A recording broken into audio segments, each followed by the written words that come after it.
Oke guys, kali ini kita akan mengomentari berita yang akan bahas tentang janji dari pemerintah untuk memulihkan korban-korban dari bencana yang terjadi di Sumatera. Nah, untuk mengetahui konteksnya, mari kita bersama simak beritanya. Kita mulai videonya. Pemerintah menyatakan sudah bergerak cepat menangani bencana di Sumatera. Sudah lebih dari 1 bulan pasca bencana, ternyata masih banyak daerah yang aksesnya terisolir sehingga upaya menemukan bantuan harus dilakukan lewat udara. Para korban bencana turut menantikan janji pemerintah menyediakan hunian sementara bagi mereka untuk melanjutkan hidup. Kita akan membahasnya bersama dengan Bupati Aceh Tengah Haili Yoga dan staf khusus KSP Timoti Ivan Triono. Selamat pagi, Pak Haili, Pak Ivan.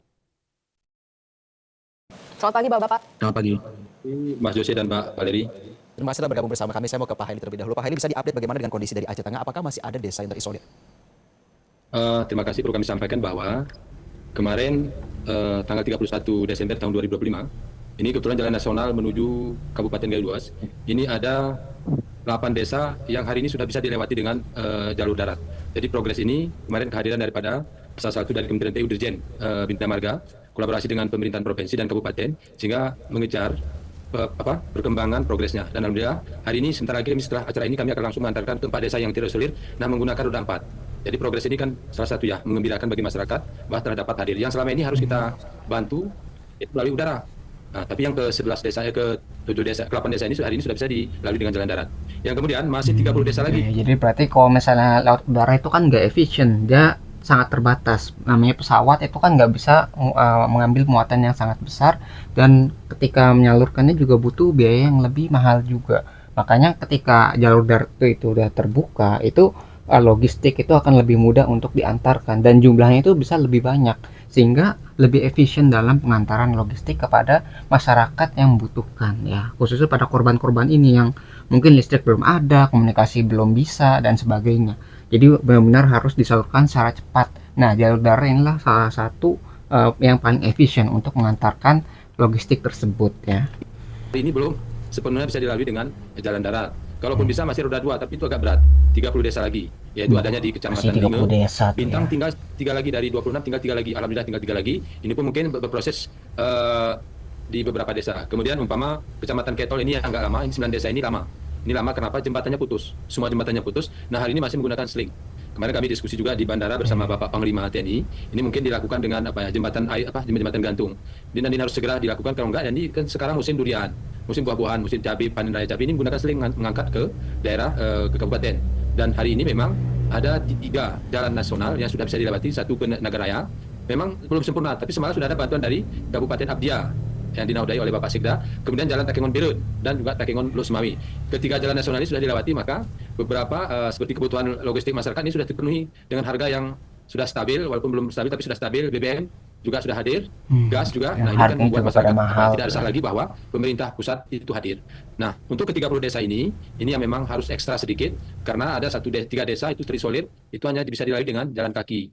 Dan alhamdulillah semalam ada satu masyarakat kita yang melahirkan, ini dibantu langsung jam setengah 4 pagi di telepon, langsung gerak cepat dari BNPB membantu dari Angkatan Udara mengangkut pasiennya ke rumah sakit. Dan ada juga 3 penyakit jantung, ini juga daerah terisolir itu menggunakan heli. Begitu memang keadaan hari ini di Kabupaten Aceh Tengah. Tetapi ini juga kalau kebutuhan dasar ini sudah terpenuhi karena seperti beras pun harganya sudah mulai normal, dan kebutuhan-kebutuhan yang lain gas sedikit lebih meningkat karena memang sebagian agak berat ya pengangkutan lewat darat, terkadang sebagian masih menggunakan dipikul. Tapi di Jalan Birut ini sudah langsung. Nah, sehingga berproses. Nah, untuk kebutuhan beras yang untuk Aceh Tengah ini sudah mulai diangkut lewat darat seperti melalui Bulog. Nah, ini terus kita salurkan ke desa yang terdampak. Mungkin ada yang 2 ton, ada yang kalau memang masyarakatnya lebih, ini 3 ton kita berikan. Dan ini kerjasama dengan Bulog luar biasa. Dan ini perlu kami sampaikan juga terima kasih kami kepada pemerintahan pusat yang sangat maksimal membantu. Kalau yang 30 desa ini memang butuh waktu karena kaitannya dengan jembatan. Dan kemudian 2 hari yang lalu juga kehadiran Kepala BNPB di Aceh Tengah, kami langsung meninjau ada 11 desa yang terisolir, yang tidak bisa dilewati dengan roda 4. Tapi pada hari itu 2 hari yang lalu ini sudah bisa dilewati. Berarti ada 11 desa yang tidak lagi terisolir. Meskipun setelah pulang longsor lagi. Jadi terus dilakukan pembersihan longsor. Dan berarti ada 2 hari yang lalu sudah tidak terisolir. Jadi emang bencana itu belum selesai ya, jadi masih ada bencana susulan. Jadi setelah dibersihkan udah bisa dilewati, ternyata ketika ada hujan kembali itu longsor kembali. Nah, itu ketika longsor tertutup lagi jalannya. Nah, ini menjadi masalah tambahan ya. Jadi belum selesai ini bencananya, walaupun udah dibersihkan udah bisa dilewati, nanti ada misalnya hujan besar lagi, itu kemungkinan bisa terjadi bencana susulan gitu ya. Ya, jadi Ya ini masalahnya, jadi nggak selesai-selesai itu gara-gara bencana itu emang belum selesai. Jadi hujan itu masih mungkin di sana masih ada gitu ya, masih ada bibit-bibit bencana di kemudian hari. Inilah yang menghalangi desa-desa yang harusnya bisa diakses gitu ya lebih cepat, akhirnya tertunda gitu ya. Ini yang kasihan di sini. Gitu. Berarti itulah progres yang kita lakukan bersama pemerintah pusat. Seperti itu Mas Jose dan Pak Valeri. Oke, dari Pak Haili kita akan ke Pak Ivan. Pak Ivan tadi sudah dijelaskan ya, masih ada sejumlah desa yang terisolir. Kalau misalnya dari data KSP, sejauh ini bagaimana penanganan bencana secara khusus di Aceh Tengah? Ya, kalau dari KSP tentu apa yang disampaikan oleh Pak Bupati tadi menggambarkan bagaimana sinergi ya antara pemerintah pusat dan pemerintah daerah itu sangat baik, dan nampaknya juga tergambar semua unsur pemerintah pusat itu rutin berkunjung ke Aceh Tengah ya. Tadi disebut ada Panglima, ada Kepala BNPB, ada Eselon 1 dari Kementerian PU, itu artinya pemerintah sudah all out, pemerintah sudah dan akan terus bekerja keras untuk menangani bencana ya. Misal di Aceh Tengah ya, saya cek di Aceh Tengah untuk Huntara itu ada 781 unit usulan Huntara di Aceh Tengah ya. Hunian Lalu sementara untuk tuh dana tunggu hunian itu di Aceh khususnya ya secara umum ya, itu sudah ada 15 kabupaten kota dan mungkin termasuk juga Kabupaten Aceh Tengah disiapkan 600.000 per bulan per kepala keluarga sebagai dana tunggu hunian ya. Lalu untuk jalan-jalan nasional itu juga sudah tadi disampaikan oleh Pak Bupati bahwa semua jalan, hampir semua jalan ya, hampir semua jalan itu sudah fungsional, terutama jalan-jalan nasional. Memang ada jalan-jalan desa ataupun jalan-jalan daerah yang mungkin belum bisa fungsional atau fungsional sebagian yang menggunakan roda bukan yang dua. utama Tetapi itu pada ya. prinsipnya untuk tahap rehabilitasi dan tahap rekon ini kan sudah dimulai ya, berjalan secara paralel ya. Terutama juga kita berbicara berkaitan dengan persiapan pembelajaran nanti di tanggal 5 Januari 2026. Pak Menko PMK juga sudah menyampaikan bahwa sudah disiapkan sebagian ya tenda darurat untuk pembelajaran, lalu juga pemerintah pusat dan juga pemerintah daerah mempercepat pembersihan ruang-ruang kelas yang masih terdapat lumpur begitu, dan juga misalkan kesediaan air minum ya, kesediaan air minum itu air dan juga air bersih bersih tuh selalu ya. dipercepat oleh pemerintah melalui Kementerian PU begitu. Lalu misalkan logistik sendiri di Aceh tadi disampaikan oleh Pak Bupati, beras juga sudah kembali normal. Dari BNPB sendiri sudah mendistribusikan ya sekitar 2.100 kg beras dan juga BBM 37,5 drum ke Aceh Tengah dan juga Bener Meriah gitu. Jadi artinya apa yang dilakukan pemerintah pusat dan pemerintah daerah itu selaras dengan apa yang disampaikan juga oleh Pak Bupati begitu. Jadi mudah-mudahan hari ini juga Pak Presiden direncanakan akan berkunjung ke Aceh ya. Dengan berkunjungnya Pak Presiden ke Aceh ini diharapkan juga dapat segera mempercepat ya proses-proses yang ada.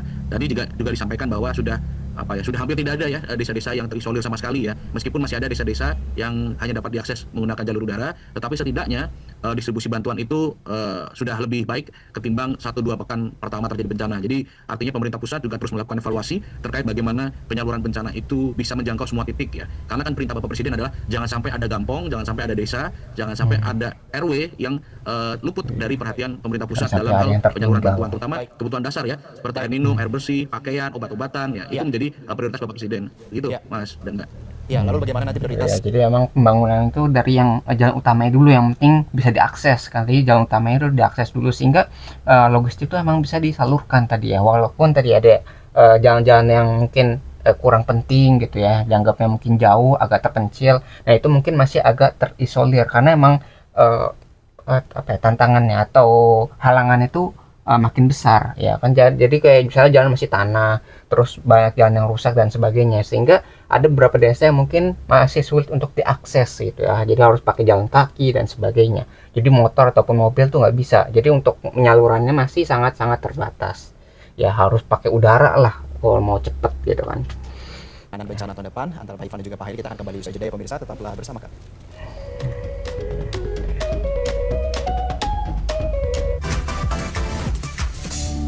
Anda kembali di Selamat Pagi Indonesia, pemirsa. Kita akan melanjutkan perbincangan bersama dengan Pak Haili Yoga, Bupati Aceh Tengah, dan juga staf khusus Kantor Staf Presiden, ada Timothy Ivan Triono. Saya akan kembali ke Pak Haili. Pak Haili, tadi kita sudah mendengarkan ya bagaimana rencana penanganan bencana dari KSP. Tapi sebenarnya kalau menurut skala prioritas, jika diurutkan, apa yang menjadi prioritas penanganan bencana di sana? Apakah memang untuk pembangunan Huntara dan juga Huntap, Pak Haili? Ya, terima kasih. Memang sementara skala prioritas kita akan hunian sementara, dan ini kemarin sudah kita mulai di beberapa titik, sudah kita mulai hunian sementara. Kemudian juga ini kan sudah memasuki masa sekolah. Jadi ada beberapa masyarakat ini kan belum memiliki paket sekolah sebagian. Kemudian sekolahnya juga hari ini memang sebagian darurat. Yang selanjutnya adalah yang menjadi prioritas utama adalah itu kan tentu jalan sama jembatan yang menjadi prioritas. Karena di beberapa desa ini kan masih menggunakan seling untuk mengangkut barang atau mungkin beberapa komoditi yang dijual. Ini sangat sulit, itu menjadi penting. Yang selanjutnya adalah ini yang terpenting bahwa masyarakat ini seperti yang rumahnya hancur, Ini mereka butuh umpama seperti kebutuhan sebagian tidak ada lagi piring nasi, dan ini sudah kita penuhi hari ini, mulai kita sampaikan. Dan ini juga kita minta juga dari Kementerian Sosial, Kementerian Pendidikan, bagaimana nanti pakaian sekolah anak juga bisa terbantu. Mungkin ini sedang berproses, akan dikirim juga ke daerah kita. Dan kebutuhan ini menjadi prioritas bagi kami. Seperti BBM, gas, ini kalau terus hadir, tentu masyarakat tidak panik lagi. Kenapa? Karena jalurnya sudah terbuka, jalannya sudah terbuka. Yang kemudian, jadi emang jalur itu sangat penting ya untuk akses tadi, untuk akses logistik, entah itu untuk membawa beras, ngebawa BBM dan sebagainya, sehingga harganya itu bisa distabilkan, sehingga masyarakat tuh tahu, wah ini kalau stoknya ada, harganya bisa distabilkan. Bayangin kalau misalnya semua orang butuh tapi barangnya nggak ada, maka harganya akan melambung sangat tinggi ya. Jadi aksesnya itu dibetulin dulu sehingga suplai barangnya itu bisa dipercepat. Nah, kalau supaya udah banyak gitu ya, barangnya sudah tersedia, masyarakat bisa tenang, harganya juga bisa ditekan gitu ya, jadi bisa stabil gitu harganya. Jadi itu hubungan kalau di ekonomi itu supply sama demand. Kalau demandnya tinggi, supply yang nggak ada, harganya sangat tinggi. Kalau misalnya demandnya banyak, demandnya sedikit, supply banyak, harganya akan jatuh. Ya, jadi supply demandnya harus dijaga nih supaya seimbang gitu ya. karena daerah kita ini kan daerah tujuan wisata, ini ada mungkin 90 beberapa destinasi wisata yang agak rusak. Jadi ini kita mohon juga nanti kepada Ibu Menteri Pariwisata juga harus memberikan semacam sentuhan, atau mungkin bisa langsung turun kemari ke daerah kita, bahwa inilah daerah kita tujuan wisata yang seharusnya ini tahun ini penuh. Semuanya sudah di hotel sebenarnya penuh, tapi karena musibah ini kan tidak mungkin lagi masyarakat hadir kemari, ditambah lagi akses. Nah ini juga menjadi penting karena daerah kita tujuan wisata. Yang kemudian ini komoditi kopi. Nah kopi juga hari ini lagi panen raya. Ini juga belum bisa disalurkan dari Kabupaten Aceh Tengah. Nah tapi alhamdulillah ini sesuai dengan arahan Bapak Presiden dan Bapak Menteri Kementerian Pertanian melalui Bapak Nas. Ini pengiriman cabai lewat udara. Ini sudah hampir, data kemarin hampir mencapai 970 ton. Cabai yang dikirimkan lewat udara, ada yang ke Banda Aceh, ke Medan dan ke Jakarta. Jadi proses ekonomi juga mulai berjalan pulih, kalaupun tidak maksimal, tapi jalur darat juga hari ini sudah bisa dilewati. Jadi sebagian masyarakat misalnya ke Nagaraya, ke Birun, ke Banda Aceh, bahkan sampai ke sekarang sudah bisa ke Sumatera Utara. Karena biasanya cabai kita ini surplus ya, di bulan 12 ini ada 54 ton biasanya seperti itu. Tapi karena ada kebencanaan, dan tentu ini kan sudah mulai kurang, kemudian perawatannya juga kurang. Tapi masyarakat kita ini begini Pak Bupati, kami sekarang butuh bibit padi, bibit kacang, bibit semua. Kami tidak lagi terus di pengungsian. Kami harus bekerja, harus bangkit. Langsung kami hubungi Pak Menteri Pertanian. Pak, tolong kirim bibit itu. Kita buat proposal. Misalnya itu juga dikirim seperti itu, Mas Jose. Oke, kita langsung konfirmasi kepada Pak Ivan. Pak Ivan, kita melihat bahwa memang tahap rehabilitasi setelah bencana itu berkaitan juga dengan pemulihan kegiatan ekonomi begitu ya. Bagaimana kesiapan pemerintah di sini bukan hanya memulihkan infrastruktur dasar, bantuan langsung untuk dikerahkan semua kegiatan ekonomi. Ya, tentu tadi yang disampaikan oleh Pak Bupati adalah bagian dari upaya pemerintah pusat melalui Kementerian Pertanian ya, dengan ada upaya untuk nanti sesuai arahan Bapak Presiden dilakukan rehabilitasi lahan pertanian masyarakat ya, dengan memberikan bantuan lahannya diperbaiki dan juga nanti mungkin alsintan begitu. Nah, tetapi pada prinsipnya pemerintah pusat juga sudah menyiapkan berbagai bantuan stimulan ya. Pertama itu adalah bantuan untuk mengisi rumah nantinya jika hunian sementara sudah jadi atau hunian tetapnya sudah jadi, yaitu sebesar 3 juta rupiah. Lalu juga ada bantuan stimulan ekonomi ya, itu sebesar 5 juta rupiah per kepala keluarga. Artinya 5 juta ini nantinya bisa digunakan untuk sebagai modal awal usaha lagi gitu. Nah, di luar dua bantuan stimulan itu pemerintah juga sudah merencanakan ada bantuan beras 10 kg per bulan ya. Lalu ada istilahnya ini kalau kita zaman ngekos itu ada uang makan bulanan ya sebesar 450.000 per bulan per orang begitu. Sehingga itu akan diberikan maksimal 3 bulan. Lalu juga ada tadi dana tunggu hunian ya diberikan 600.000 rupiah begitu. Lalu Kementerian Sosial juga sudah merencanakan santunan ya bagi yang korban luka berat 5 juta rupiah, lalu juga untuk yang korban jiwa sebesar 15 juta rupiah. Meskipun mungkin nominal tersebut bukan berarti bisa menggantikan nyawa masyarakat kita yang meninggal, tetapi setidaknya ini bisa menjadi bantuan stimulan bagi keluarganya yang masih harus menjalani hidup ke depan. Pada prinsipnya adalah pemerintah pusat dan juga pemerintah daerah kita memfokuskan bagaimana masyarakat yang terdampak ini punya harapan hidup kembali, Mas Mbak. Itu yang penting. Masyarakat sekarang ini kan lagi harap cemas ya tentang hidupnya ke depan seperti apa. Nah, itulah yang juga sedang dipikirkan oleh pemerintah ya. Pemerintah ini kan akan terus bekerja berpikir bagaimana nih paket kebijakan ekonomi nanti untuk khusus untuk masyarakat yang terdampak di 3 provinsi. Pak Presiden kan juga sudah ya, jadi emang pentingnya dalam rehabilitasi. Jadi nggak cuma sekarangnya doang nih mikirin, tapi kedepannya bagaimana gitu. Kalau misalnya sekarangnya kan ada banyak bantuan nih dari berbagai daerah, ada donasi dan sebagainya gitu. Tapi masyarakat tuh harus hidup ke depannya gitu. Dan kalau mereka mau hidup ya mereka harus bekerja, harus membangun kembali apa yang sudah ada gitu ya. Jadi yang udah hilang tuh harus dikembalikan ya dengan cara bekerja dan sebagainya. Jadi nggak cuma disuapin doang nih, tapi mereka juga harus bekerja untuk kehidupannya sendiri. Ya, jadi nggak harus mandiri lah masyarakat setelah bencana ini, tapi nggak dilepas begitu saja, dan pemerintah tuh harus membantu rehabilitasi tersebut ya, juga masyarakat sekitar yang mungkin ingin membantu, mungkin bisa mendonasikan sedikit harta ataupun barang yang mungkin bisa dipakai oleh para korban yang terdampak bencana ini. Ya, jadi nggak cuma sekarangnya, tapi kedepannya bagaimana, itu penting. Karena kalau nggak dipikirkan kedepannya, ya nanti mereka terus bergantung kepada bantuan-bantuan yang ada di luar daerah gitu. Jadi mereka nggak bisa berdiri dengan kaki sendiri. Ya, jadi tujuannya adalah mereka bisa bangkit kembali dan membangun kehidupan mereka ke depannya. Itu ya. Ya, di mana OJK membuat surat edaran himbauan kepada semua bank untuk melakukan restrukturisasi hutang ya bagi masyarakat terdampak di 3 provinsi ini. Jangan sampai nanti masyarakat yang sudah terkena musibah ini masih harus dibebani dengan pikiran bagaimana cara menyicil hutang, bagaimana cara melunasi hutang ya. Jadi artinya meringankan bebannya atau relaksasi hutang itu akan dilakukan oleh Bank Himbara atas arahan Bapak Presiden melalui OJK. Jadi segala hal, segala aspek, segala penjuru itu akan terus kami usahakan dan kami upayakan terus sesuai arahan Bapak Presiden tadi malam bahwa pemerintah akan terus bekerja keras ya. Termasuk juga Huntap ya. Huntap ini kan sebenarnya dikerjakan di akhir begitu ya. Tetapi oleh Bapak Presiden diperintahkan bahwa Huntara dan Huntap ini berjalan secara paralel, berjalan secara simultan agar apa? Agar masyarakat bisa segera mendapatkan huniannya. Tentu dengan lokasi yang lebih aman ya dari bencana. Jangan sampai nanti masyarakat ini sudah tinggal di rumah yang baru tetapi malah masih di lokasi yang rawan bencana. Jadi itu prioritas dari Bapak Presiden. Jadi benar-benar harus direncanakan nih. Ketika tadi kan habis bencana nih, ada kontur tanah yang berubah. Misal habis longsor tuh, mungkin yang awalnya tempat tinggalnya itu aman untuk ditinggali, tapi gara-gara ada perubahan struktur tanah, perubahan geografi dan sebagainya, sehingga yang awalnya aman tuh jadi nggak aman kembali, maka harus dipindahkan ke tempat yang aman. Makanya harus direncanakan nih. Ini kalau misalnya desa ini ada yang kesapu bencana nih, hilang semua, habis gitu kan, itu mungkin harus dipindahkan ke tempat lain yang lebih aman. Itu pun harus survei lagi. Nanti kan kayak dipindahkan, ternyata tanahnya nggak aman. Akhirnya udah bangun rumah, kena bencana lagi. Ya bukannya selesai, tapi malah makin bertambah lama bencana menderita bencana tersebut. Makanya harus direncanakan nih, kalau mau dipindahkan kemana nih, supaya ketika dipindahkan itu mereka tidak terdampak bencana ke depannya. Gitu, misalnya ke tempat yang mungkin jauh dari lereng bukit atau lereng gunung yang mudah longsor gitu ya, cari tempat yang aman lah ya, sehingga bencana ini bisa dihindari ke depannya. Ya itu juga harus direncanakan tuh ya, nggak cuma hari ini tapi ke depannya, supaya nanti bencananya bisa diminimalisir ya, kerusakannya. Bapak Presiden juga menekankan agar kecepatan infrastruktur itu terus ditambah, terus dilakukan ya. Baik, Dan Pak juga Ivan. kebutuhan sandang pangan papan harus dijamin oleh pemerintah pusat dan daerah begitu. Baik Pak Ivan, kita sudah melihat ya bagaimana komitmen pemerintah, janji-janji pemulihan ini nampaknya juga sudah mulai terrealisasi, tapi yang kami harapkan semoga memang tidak mengabaikan bagaimana situasi di lapangan. Apa yang menjadi fundamental dari masyarakat di sana tetap harus menjadi prioritas pemerintah. Terima kasih staf khusus KSP Timothy Ivan Triono dan juga Bupati Aceh Tengah Haili Yoga sudah bergabung bersama kami. Berarti yang kita bisa pelajari dari berita ini bahwa kayak sandang pangan papan mungkin sudah mulai terpenuhi secara baik, walaupun tadi ada beberapa desa yang belum mendapatkan bantuan karena akses itu masih sangat terbatas. Ada yang pakai jalan kaki, ada yang masih terputus jembatannya.